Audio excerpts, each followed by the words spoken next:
Oke, Assalamualaikum warahmatullahi wabarakatuh. Waalaikumsalam warahmatullahi wabarakatuh. Pada kesempatan ini, sesuai dengan permintaan saudari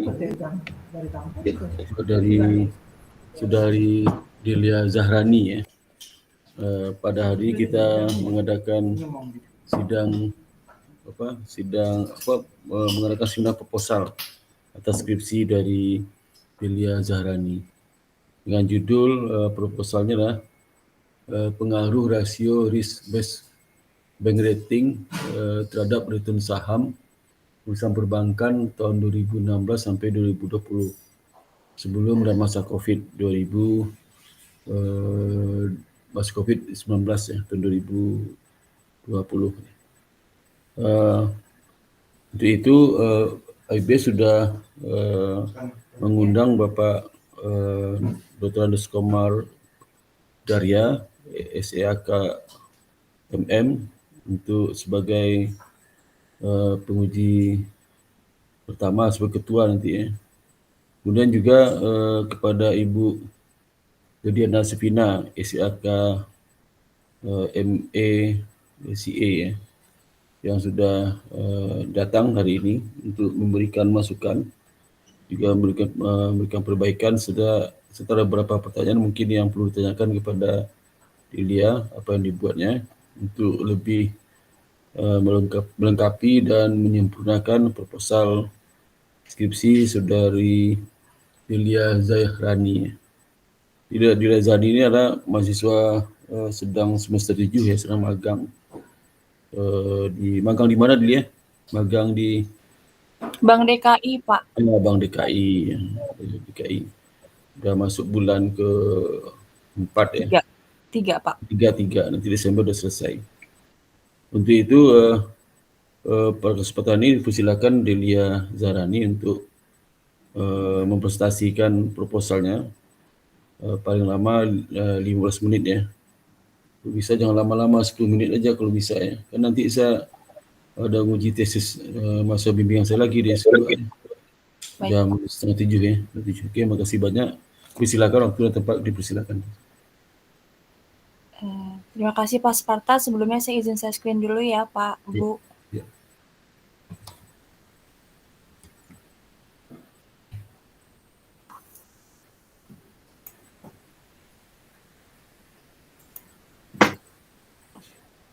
Apakah sudah terlihat?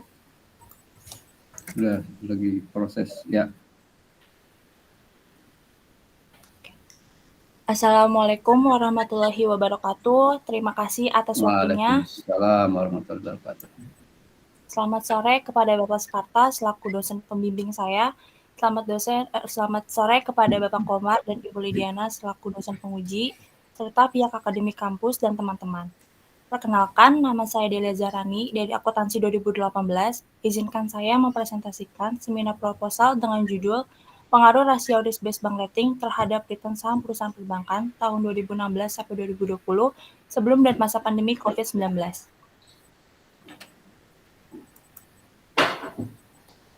Latar belakang fenomena yang saya ambil dalam penelitian ini, keadaan ekonomi global pada saat sebelum adanya pandemi COVID-19 masih menunjukkan perkembangan yang positif. Tidak hanya perekonomian dunia yang masih positif, terlebih lagi sebelum pandemi, perekonomian masih dibilang baik setelah IHSG pada awal Januari yang sempat menembus 6.300. Ini ialah salah satu pencapaian yang baik serta menarik bagi Indonesia. Selama 2020, kinerja IHSG mengalami penurunan hingga mencapai 18,3% yang disebabkan kondisi pasar terhadap adanya pandemi COVID-19. IHSG mencapai level terbawah pada 24 Maret 2020, yaitu berada pada level 3.997 atau turun 37,5% jika dibandingkan akhir tahun 2019 di level 6.300. Kondisi IHSG setelah adanya pandemi COVID-19 di berbagai dunia jatuh, serta IHSG di Indonesia turun drastis. Untuk menghindari memburuknya keadaan pasar lebih lanjut, OJK serta BI telah membuat peraturan baru seperti mengurangi perdagangan saham 1,5 jam dari jadwal perdagangan normal, kebijakan penghentian perdagangan sementara selama 30 menit bila terjadi penurunan sebanyak 5%. Penilaian saham di masa pandemi merupakan salah satu pertimbangan yang harus diperhitungkan dalam mengambil keputusan investasi di pasar modal. Sebagai aturan umum, investor melakukan investasi dengan tujuan menghasilkan keuntungan di masa depan. Investor mengharapkan pengembalian tinggi dengan risiko yang rendah, sehingga investor harus mempertimbangkan kinerja dan faktor risiko saat melakukan investasi. Perbankan berperan sebagai pemutar roda perekonomian, berperan dalam menghimpun dana dan menyalurkan dana kepada masyarakat.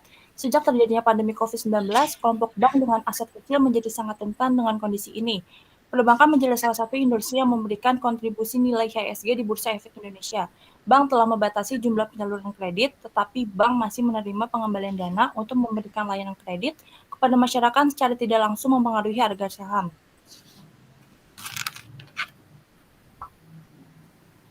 Selanjutnya, kontribusi penelitian ini. Pada penelitian ini menggunakan indikator non-performing loan untuk mengukur risk profile, serta menambahkan pandemi COVID-19 sebagai variabel independen dan menambahkan variabel kontrol yaitu bank size. Adapun rumusan masalah dalam penelitian ini, yang pertama, apakah risk profile mempengaruhi return saham perusahaan perbankan yang terdaftar di BI? Apakah good corporate governance mempengaruhi return saham perusahaan perbankan yang terdaftar di BI? Apakah earning mempengaruhi return saham perusahaan perbankan yang terdaftar di BI? Apakah kapital mempengaruhi return saham perusahaan perbankan yang terdaftar di BI? Dan apakah pandemi COVID-19 mempengaruhi return saham perusahaan perbankan yang terdaftar di BI?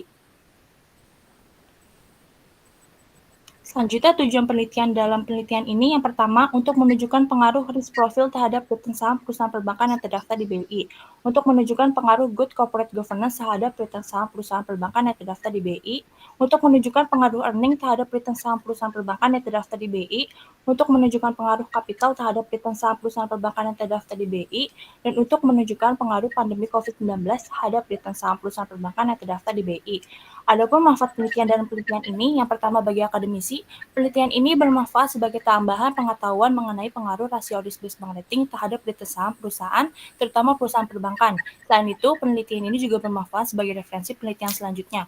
Yang kedua, bagi perusahaan, penelitian ini diharapkan dapat memberikan bukti pengaruh dari rasio risk-based bank rating terhadap return saham perusahaan, khususnya di sektor perbankan, sehingga manajemen perusahaan dapat menjadikan penelitian ini sebagai pertimbangan dalam membuat keputusan. Yang ketiga, bagi investor untuk memberikan informasi rasio risk-based bank rating terhadap return saham perusahaan untuk pengambilan keputusan investor. Selanjutnya, landasan teori dalam penelitian ini. Yang pertama ada teori signaling. Menurut McKinsey 1997, teori sinyal menetapkan bahwa industri yang berkualitas baik akan dengan sengaja mengirimkan sinyal ke pasar yang diharapkan dapat membedakan perusahaan berkualitas baik dengan yang buruk. Dalam teori ini sudah mengkaitkan dengan teori variabel rasio risk-based bank rating. Selanjutnya ada teori efisiensi market teori. Teori pasar efisien adalah pasar saham di mana sekuritas diperdagangkan untuk mereproduksi semua informasi dengan cepat dan akurat. Konsep pasar efisien menuntut investor untuk selalu mempertimbangkan informasi yang tersedia saat mengambil keputusan menurut Jogianto 2010. Selanjutnya pada variable dependent dalam penelitian ini ada return saham, lalu ada variable dependent dalam penelitian ini. Yang pertama ada non-performing loan, ada good corporate governance, ada return on asset, ada capital adequacy ratio, dan pandemi COVID-19. Selanjutnya, kerangka pemikiran dalam penelitian ini, risk profit NPL sebagai X1, good corporate governance sebagai X2, return on asset sebagai X3, capital adequacy ratio sebagai X4, pandemi COVID-19 sebagai X5 terhadap return saham dependent. Selanjutnya, penambahkan variable control yaitu bank size. Adapun hipotesis dalam penelitian ini, H1, profil risiko berpengaruh negatif terhadap return saham perusahaan perbankan yang terdaftar di BI. H2, GCG berpengaruh negatif terhadap return saham perusahaan perbankan yang terdaftar di BI. H3, earning berpengaruh positif terhadap return saham perusahaan perbankan yang terdaftar di BI. H4, kapital berpengaruh positif terhadap return saham perusahaan perbankan yang terdaftar di BI. Dan yang terakhir, H5, pandemi COVID-19 berpengaruh negatif terhadap return saham perusahaan perbankan yang terdaftar di BI. Selanjutnya ada operational variable dalam penelitian ini menggunakan variable dependent dalam penelitian ini menggunakan return saham. Return saham adalah pendapatan yang dinyatakan dalam persentase dan modal awal investasi. Pendapatan. Investasi dalam hal ini meliputi keuntungan jual beli saham. Indikator dalam return saham adalah return saham periode sekarang dikurang return saham periode yang lalu dibagi return saham periode yang lalu dikali 100. Lalu selanjutnya variabel independen yang pertama ada risk profile non-performing loan. Non-performing loan adalah rasio sebagai perhitungan kredit bermasalah yang dihadapi. Dengan rumus kredit bermasalah dibagi total kredit dikali 100%. Selanjutnya ada good corporate governance. Peringkat faktor GCG ditentukan berdasarkan analisis yang komprehensif dan terstruktur dari evaluasi pelaksanaan GCG berdasarkan SEBI nomor 15/15 DPNP pada tahun 2013. Bank harus melakukan self-assessment untuk menerapkan GCG dengan indikator menggunakan penilaian self-assessment nilai komposit GCG. Selanjutnya ada return on asset, ROA yang juga disebut sebagai rentabilitas ekonomi merupakan perbandingan antara laba sebelum pajak dengan rata-rata total aset yang digunakan untuk menghasilkan laba tersebut dengan rumus laba sebelum pajak dibagi rata-rata total aset dikali 100%. Selanjutnya ada capital. CAR merupakan rasio kecukupan modal untuk mendukung rasio kinerja bank dengan rumus modal bank dibagi aktiva tertimbang menurut risiko dikali 100%. Selanjutnya ada pandemi COVID-19. Virus corona telah memberikan dampak terhadap belahan negara. Pandemi ini menyebabkan berbagai faktor kesehatan maupun ekonomi suatu negara. Dengan variabel dummy nilai 1 pada saat pandemi COVID-19 dan nilai 0 sebelum masa pandemi COVID-19. Selanjutnya ada variabel kontrol yaitu bank size. Bank size atau ukuran bank menunjukkan besar atau kecilnya suatu perusahaan yang diperlihatkan dengan total aktiva yang dimiliki oleh perusahaan yang dimana ukuran beberapa besar aset milik perusahaan dengan rumus logaritma natural dikali total aset. Selanjutnya ada model penelitian. Berikut model penelitian yang digunakan dalam penelitian ini bahwa terdapat 2 persamaan penelitian.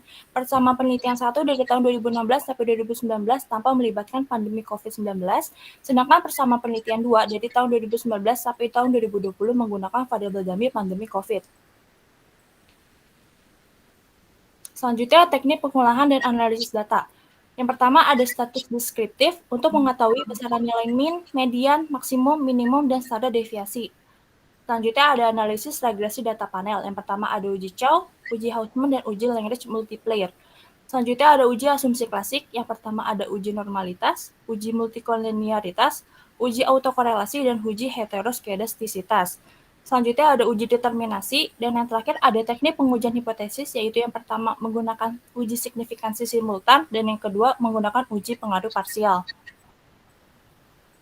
Sekian presentasi dari saya, kurang lebihnya mohon maaf. Wassalamualaikum warahmatullahi wabarakatuh. Waalaikumsalam. Assalamualaikum warahmatullahi wabarakatuh. Terima kasih kepada Mbak Dahlia atas presentasi proposal skripsinya. Berikutnya kita sediakan waktu kepada Bapak Komar Dahlia sama Ibu Ines Pina. Untuk itu Bapak Komar Dahlia kami persilakan untuk memberikan tanggapan. Silakan. Ya, terima kasih Pak Sparta. Ya, saya sih ini aja. Kelihatannya memang sudah lengkap ya. Proposalnya dari banyak kesesuaian dengan ketentuan penyusunan skripsi. Hanya ada beberapa yang saya terima ya. Ini banyak nomor halaman belum ada ya. Nah, masalah kerapihan ya. Nomor halaman belum saya lihat. Yang saya terima nih ya dari Devita. Terus banyak alinea-alinea yang gantung gitu ya. Nah, supaya rapi ya, saran saya dibuat dokumennya itu filenya itu per bab ya. Per bab, jadi bab 1 satu file, bab 2 satu file gitu. Nanti digabung, gampang kan kalau menyambung halaman. Nomor halamannya belum ada tuh ya. Terus perhatikan juga komposisi halaman per babnya ya. Jangan karena banyak sumber ya kita jejelin tuh ya. Kita paling banyak di bab 1 misalkan ya. Bahasa itu kan hanya adanya penelitian karena ada masalah kan, masalahnya apa ya, mulai dari fenomenanya kan gitu ya. Terus contohnya dan lain-lain. Saya lihat memang ada ya. Cuman coba dicek lagi kalau misalnya ada alinea-alinea yang tidak berkaitan sebaiknya tidak dimasukkan. Jangan mengejar persyaratan jumlah halaman maksimal, tapi komposisi halaman per bab juga harus diperhatikan. Itu dari saya. Terus ya contohnya misalnya ada satu aja sih saya lihat ya, konsistensi istilah perbankan ya. Ya kalau ngutip sih nggak apa-apa. Ini ada perbankan, ada bank-bank. Nah ini bank-bank Suwito atau apa? Bank perbankan ya. Cuma ada satu aja itu sih, nggak terlalu material. Cuman nggak enak aja gitu ya. Ada bank-bank, ada apa perbankan ya, sesuai dengan judulnya perbankan toh. Jadi emang ini proposal ini judulnya paling panjang ya, yang saya ketahui ya, judulnya panjang sekali. Terus ya di apa namanya referensi ya, saya lihat masih kurang juga apa yang diutarakan ya kan, itu sebaiknya penulis hanya membahas saja kan gitu ya. Jadi referensi ada beberapa, emang ada, coba ada beberapa juga yang nggak tahu sumbernya dari mana kan gitu ya. Jadi dicantumkan referensinya dari mana. Oke, terus ke bab 2. Bab 2 itu teori senyaling misalnya kan. Itu pencetus pertamanya dicantumkan ya. Misalnya senyaling itu siapa? Spence ya. 1973 tuh. Jadi jangan dari kutipan kalau emang ada yang mengeluarkan teorinya itu. Begitu ya. Iya, Pak. Oke, kalau saya lihat sih udah rapi. Nanti Bu Lady yang akan membahas bab 3-nya ya. Oke, dari saya mungkin itu dulu ya. Oh ya, jurnal internasionalnya ada ya? Saya belum lihat sih. Ada berapa? Ada 5. Ya, bagus ya. Oke. Saya kira dari saya itu aja dulu untuk sementara ya. Kalau ada lagi nanti saya menyusul. Baik, Pak Sparta, saya kembalikan sebentar itu. Terima kasih Pak. Terima kasih Pak Komar atas tanggapan dan masukannya. Serta ada beberapa yang pertanyaan tadi. Untuk berikutnya kita persilakan kepada Ibu Lidiana Spina memberikan tanggapannya. Silakan Bu Spina. Ya, terima kasih Pak Sparta, Pak Komar atas kesempatannya. Jadi ya selamat ya, sudah sampai ke tahap sempro. Jadi tinggal satu kali lagi sidang, tapi jangan lupa magangnya. Magangnya Bang DKI dengan saya kalau nggak salah ya. Iya, sama Ibu. Kemarin kita ada bimbingan ya, jadi minggu depan siapkan yang 4 itu. Oke. Ini udah cukup lengkap dan cukup bagus sih ya. Tapi sebelum banyak kelupaan, ini Pak Sparta ini karena ada hubungannya dengan tulisan saya. Ini tesis saya itu kan hubungannya dengan handwritten saham. Jadi minta tolong Delia kasih dong ya tulisan saya ya, nanti lihat di Digital Scholar. Baik. Karena ada tulisan saya tentang cash flow dan return ya dan earning kepada return saham ya. Jadi mirip-mirip lah ya sedikit buat nambah-nambah ya Pak Sparta ya. Iya. Harus wajib Bu, wajib. Iya. Belum lupa ini itu saya udah masuk nggak Delia? Nah itu udah, Pak Sparta juga dimasukkan ya, Bapak udah masuk. Udah masuk. Cuma satu Pak Sparta saya lihat. Iya, jangan satu aja. Dipilih satu. Iya. Wah, itu fatal itu. Beberapa juga saya anak universitas lain juga, saya juga ngomongin tentang GCG. Saya juga di stasi ya, Delia. Ini ya oke, itu pesan sponsor yang pertama. Nah sekarang kita bahas proposalnya ya. Nah di bab 1 itu di ininya ya, di draftnya itu penomoran untuk rumusan masalah itu ada nomor yang sama gitu. Angka 3-nya itu 2 kali kalau nggak salah. Sehingga kan di sini Delia membuat 5 ya. 5 variabel termasuk pandemi COVID. Jadi kan variabelnya ada 4 ya, variabel independennya 5, tapi di penomoran itu hanya sampai 4. Pas saya lihat kertas, oke, ada nomor 3 yang double. Nah, tolong diperbaikin. Itu yang pertama ya. Jadi penulisan masalah pada bab 1. Nah, kemudian variabelnya, kita mulai masuk ke variabel ya. Di sini judulnya apa coba? Ke atas lagi deh slide-nya. Sebentar, Ibu. Oke.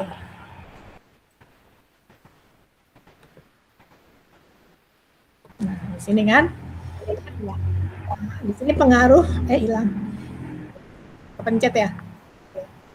Pengaruh risiko risk based bank rating terhadap itu saham. Sekarang saya mau nanya nih, kan ini jadi 4 nih. Nah, risk based bank ratingnya itu memang menerangkan 4 variabel independen atau gimana? Saya nanya aja. Iya, Bu, menerangkan 4 variabel independennya. Jadi sudah ada belum pernyataan di bab 1 tentang ngomongin risk based rating?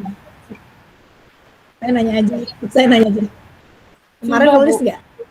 Udah, Iya. oke. Ya, jadi itu risk bank rating itu apa? Sudah ada. Saya cuma nanya aja, saya tahu udah ada. Mas saya apa enggak gitu ya Bu ya. Iya, saya tahu udah ada makanya. Nah, takutnya dia gara-gara sempro lupa Pak Komar. Iya. Oke. Nah, sekarang NPL itu untuk menyatakan risk yang mana? Yang di bagian risk profile ya, Bu. Risk profile, oke. Berarti kalau GCG? GCG-nya memang sudah ada di dalam risk based bank rating itu, Bu. Ketentuan ya, ketentuannya. Nah, nanti di situ udah dibilang sih pakai self assessment, oke. Nah, yang earning ini apa? Earning ini dia Dari ketentuan. rentabilitas di sini dia udah termasuk dalam risk based bank rating juga, Bu. Jadi seperti dan termasuk juga yang terakhir ya capital CAR itu ya. Iya. Nah, menurut ketentuan risk bank rating ini BBR ya itu ada berapa sih? Ada berapa? Memang kalau yang saya baca dari ketentuan BI itu memang ada 4, Bu, tapi di bagian risk profile memang banyak kan, Bu, ada macam-macam bagian risk profile, tapi saya hanya menggunakan NPL, Bu. Saja dan itu harus dijelaskan ya, oke. Nah, iya. Kalau saya lihat di pendahuluan untuk menerangkan yang earning itu belum ada deh sepertinya ya, jadi mungkin bukan mungkin ya, saran saya tambahkan keterangan satu paragraf tentang earning yang diwakili oleh CAR itu. Karena setelah saya baca tadi itu CAR yang diambil itu adalah setelah Delia mencantumkan risk bank rating ini seperti apa. Gitu. Belum ada ketentuan penulisan kenapa Delia akan menentukan earning di sini. Itu. Ya, jadi itu bab 1 ada 2 tambahannya ya. Nah, kemudian kita masuk ke prioritas ya. Yang bab 3-nya, coba lihat yang operasional variabel.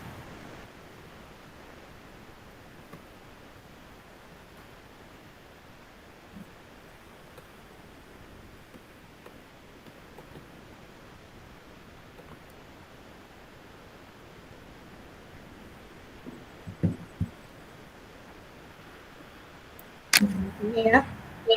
Nah, di sini kan waktu membacakan itu Delia ngomongin di saham ya, tapi di rumusnya pakai price. Nah, masalah ini boleh, cuman nanti pada saat menerangkan return saham mungkin ada sedikit tambahan di berdasarkan teoritis yang dimasuk dalam return saham itu apa, gitu kan? Kalau return saham kan tingkat imbal hasil. Jadi orang beli saham itu apa tujuannya? Selain mendapatkan dividen juga ingin adanya kenaikan harga saham yang capital gain itu. Nah, itulah dia return saham. Jadi dia memproyeksikannya dengan price ya. Price tahun ini dikurang price tahun lalu ya, bagi price tahun lalu gitu. Iya, Bu. Nah, nanti diterangkan ya di situ kalau kita menggunakan price kan bisa ada pakai price, ada pakai IHSI seperti itu. Jadi di sini dia pakai yang price. Nanti juga dijelaskan price-nya price pada akhir tahun, price tanggal 31 Desember. Oh, iya. Ya. Nah, kemudian ini yang tadi belum saya lihat itu tentang penjelasan tentang GCG yang self assessment ini. Ya, kalau sudah masuk di bab 2 sih nggak masalah, dan ini nanti menghitungnya harus hati-hati. Nah, cara menghitung sampel. Itu sampel ya dulu ya. Nah, sampelnya itu perusahaan perbankan yang listing pastinya ya. Iya, Bu. Jadi ada udah mulai ngumpulin data, udah ada berapa perusahaan atau berapa bank? Udah ada 42 bank, Bu.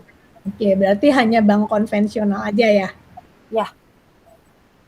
Jadi nanti dijelaskan ya keterbatasan pembatasan sampelnya kalau hanya bank konvensional saja yang listing. Gimana kalau banknya rugi, tetap masuk sampel apa dibuang? Tetap masuk, Bu. Masuk, yang nggak bagikan dividen juga tetap masuk ya. Ya. Nanti hati-hati pada saat pengoperasionnya.